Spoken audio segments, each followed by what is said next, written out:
Assalamualaikum. Salam sehat sahabat. Kita bicarakan ChatGPT untuk asesmen yuk.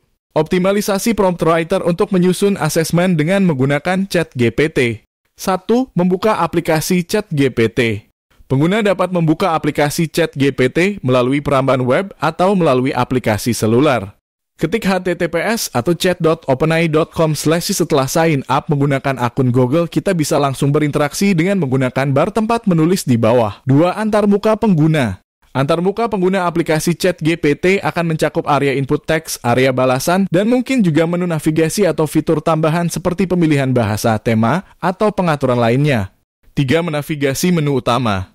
Di menu utama, pengguna dapat menemukan pilihan seperti mulai percakapan, bantuan, pengaturan, dan fitur-fitur lain yang tersedia dalam aplikasi.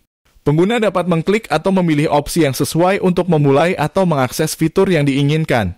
4. Untuk membuat instruksi prompt writing menggunakan ChatGPT dalam menyusun instrumen asesmen kognitif dan asesmen non-kognitif untuk siswa sekolah menengah, Anda dapat mengikuti langkah-langkah berikut. 1. Tentukan tujuan instrumen asesmen. Tentukan tujuan Anda dalam membuat instrumen asesmen. Apakah Anda ingin mengukur pemahaman siswa terhadap konsep-konsep tertentu dalam mata pelajaran tertentu? Atau apakah Anda ingin mengevaluasi keterampilan non-kognitif seperti kemampuan berpikir kritis atau kerja sama tim? 2. Identifikasi domain kognitif dan non-kognitif. Tentukan domain atau area yang ingin Anda nilai.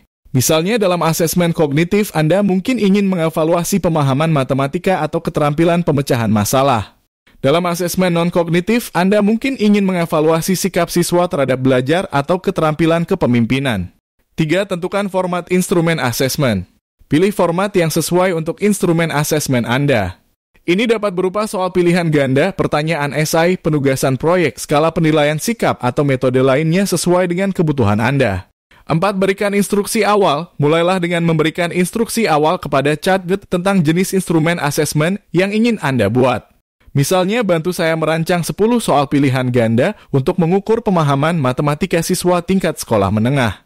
5. Tentukan spesifikasi item. Jelaskan kepada ChatGPT jenis pertanyaan atau tugas yang Anda inginkan dalam instrumen asesmen. Misalnya, buatlah 3 pertanyaan tentang konsep aljabar dalam bentuk soal cerita. 6. Minta bantuan dalam menentukan tingkat kesulitan. Jika Anda ingin ChatGPT membantu menentukan tingkat kesulitan yang sesuai, berikan panduan yang jelas. Misalnya, sertakan 1 soal yang mudah, 3 soal sedang, dan 2 soal sulit. 7. Diskusikan kriteria penilaian. Jelaskan kriteria yang akan digunakan untuk menilai jawaban atau kinerja siswa. Misalnya, perhatikan pemahaman konsep, kemampuan penerapan, dan pemecahan masalah dalam penilaian jawaban siswa. 8. Kolaborasi dan interaksi dengan ChatGPT. Setelah memberikan instruksi, berinteraksi dengan ChatGPT untuk memperoleh item instrumen asesmen yang relevan. Tanggapi responsnya dan ajukan pertanyaan lebih lanjut jika diperlukan. 9. Iterasi dan penyempurnaan. Perulangan instruksi dan interaksi dengan ChatGPT dapat diperlukan untuk menghasilkan instrumen asesmen yang lebih baik. Ajukan pertanyaan tambahan, minta penjelasan lebih lanjut, atau berikan instruksi yang lebih spesifik untuk memperbaiki hasilnya. 10. Periksa dan revisi. Setelah memperoleh item instrumen asesmen yang memadai, lakukan proses pemeriksaan dan revisi sendiri. Pastikan item tersebut sesuai dengan tujuan asesmen Anda dan mengukur apa yang ingin Anda nilai. Pastikan untuk selalu memantau dan mengarahkan proses penulisan dengan ChatGPT agar instrumen asesmen yang dihasilkan sesuai dengan kebutuhan Anda. Penting juga untuk melakukan uji validitas dan reliabilitas terhadap instrumen asesmen yang telah dibuat sebelum digunakan dalam lingkungan sekolah.